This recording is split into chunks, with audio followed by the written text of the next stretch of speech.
Brought to you by TechnoSpark 20 series smartphones. I'm superhuman. समाज में ऐसी भाषा का कहीं कोई स्थान नहीं है और आप खामोश होते हैं। मैं नहीं मानता कि आपके कान तक आवाज नहीं गई। कैसे नहीं जाती भैया? मैं भी हर मंच पे खड़ा होता हूँ। पहली पंक्ति क्या 10वीं पंक्ति तक के लोगों की आवाज चिल्ला के सामने सुनाई देती है। उनकी जगह अगर मैं होता, मैं करता। मैंने मेरी माँ में, आदरणीय राबड़ी देवी जी में, मैंने कभी कोई फर्क नहीं किया है। और शायद ही ऐसा कोई चुनाव प्रचार हमने देखा हो जहां भाषा नेताओं की नहीं बिगड़ती, लेकिन जो शब्द आपने सुने हैं उस रैली में आरजेडी की, उसके बाद आपने बात की अब कम से कम उनको कि इस तरह की चीजें नहीं होनी चाहिए। अब ये भी बताने की किसी को जरूरत पड़ेगी आज की तारीख में कि ये सब नहीं होना चाहिए। कौन पक्षधर होगा आज की तारीख में जो ऐसे गाली गलौज जैसी भाषा का, सभ्य समाज में ऐसी भाषा का कहीं कोई स्थान नहीं है, कोई जगह नहीं है।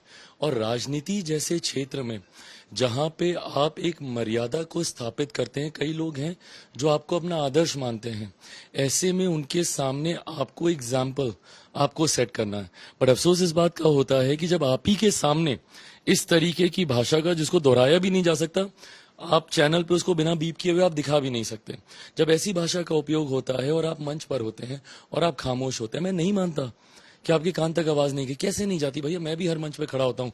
पहली पंक्ति क्या 10वीं पंक्ति तक के लोगों की आवाज चिल्ला के सामने सुनाई देती है। पीछे भी खड़ा हुआ कोई आदमी बोल रहा होता है, वो भी सुनाई देता है। और उस वक्त खामोशी भी थी। आप मंच पर थे, आप भाषण नहीं दे रहे थे। ये नहीं था कि आप बोले जा रहे थे, इधर से ये नीचे से बोला जा रहा था, आप उस वक्त खामोश थे। ऐसे में मैं मानता हूं भाई, कड़े से कड़ा विरोध मर्यादित शब्दों में किया जा सकता है और आप कीजिए, कोई दिक्कत नहीं है। बट उन लोगों का कीजिए ना जो सार्वजनिक जीवन में है। मेरे परिवार का क्या लेना देना इससे? मैं तो इस बात का भी पक्षधर नहीं हूं कि चिराग पासवान को आप गाली दीजिए या किसी को भी आप गाली दीजिए, बट अगर एक बार के लिए देनी भी है तो आप दीजिए ना मुझे। मैं हूं सार्वजनिक जीवन में, मैं सहूंगा सब कुछ, बट मेरे परिवार को इन्वॉल्व करना कतई सही नहीं है।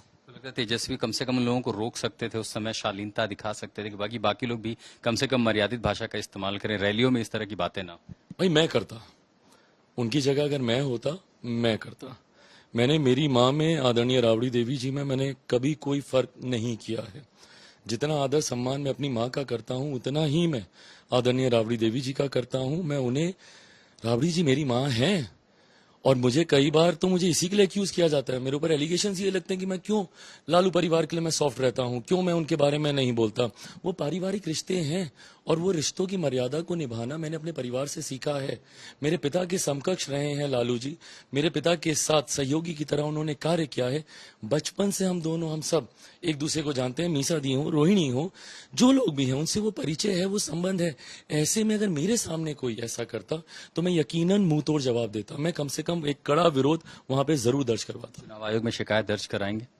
भाई मुझे नहीं पता, मैं अभी एक और कार्यक्रम के लिए मैं दिल्ली आया हुआ था, बट शायद पार्टी की तरफ से और एनडीए की तरफ से भाजपा जदयू के कुछ नेता शायद चुनाव आयोग गए हैं इसको लेकर।